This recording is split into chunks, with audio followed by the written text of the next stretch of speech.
Easter Island Society.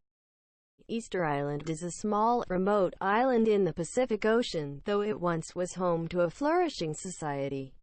At just over 63 square miles, the island was almost completely covered in trees. The island is the most famous for their hundreds of statues of heads, called moai, carved and placed by the island natives. The native islanders survived by fishing from boats, farming the land, and hunting birds and other prey. They cut down the trees to make canoes for fishing and to make huts, as well as for moving the moai statues. Their people practiced slash-and-burn agriculture and deforested their island to farm the land. It is predicted that over 3,000 people resided on the island at its peak. All of the island's palm trees went extinct because of overharvesting or deforestation. The rats were first introduced when the islanders first arrived, and they ended up eating some of the seeds, preventing replanting of new trees. The loss of trees meant that the topsoil was washed away without the tree roots to hold it in place. That meant no soil for farming, and the people slowly starved. Part 2. Pitcairn, Mangareva and Henderson Islands. All three islands were similar to Easter Island, except for types of resources. Mangareva had fish, corals, shellfish, rainwater streams, and tree crops.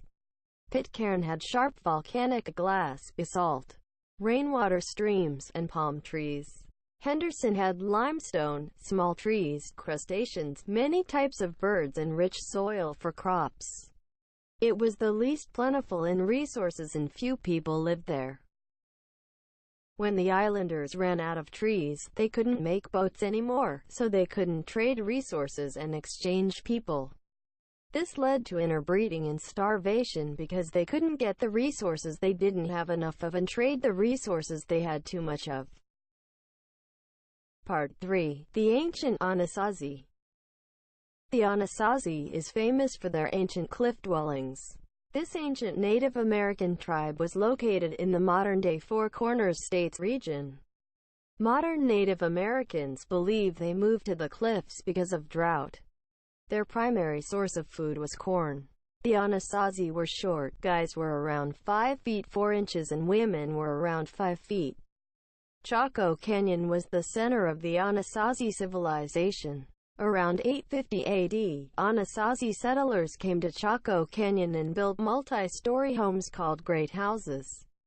It had trees and green fields and may have had over 2,000 people. The Anasazi suddenly disappeared from the region, stumping archaeologists everywhere. Broken open bones led some researchers to think cannibalism is involved. If that is the case, the Aztecs possibly came up from Mexico, because that is what they are known for. The Anasazi had a similar environment to the islanders because they had limited resources and they were very isolated. Part 4. The ancient Mayans. The Mayans began settling in 1800 BC in Mexico and Central America. From 250 to 900 AD, many Mayan cities flourished and built great temples and buildings. Corn was the main crop and held religious meaning, as their corn god was said to created humans. Their gods ruled over certain parts of their lives, and their food made them strong and healthy for their sporting games. They even tried to make their hair look like corn stalks. Mayan people are known for bizarre fashion, such as shaping their heads to have a larger forehead.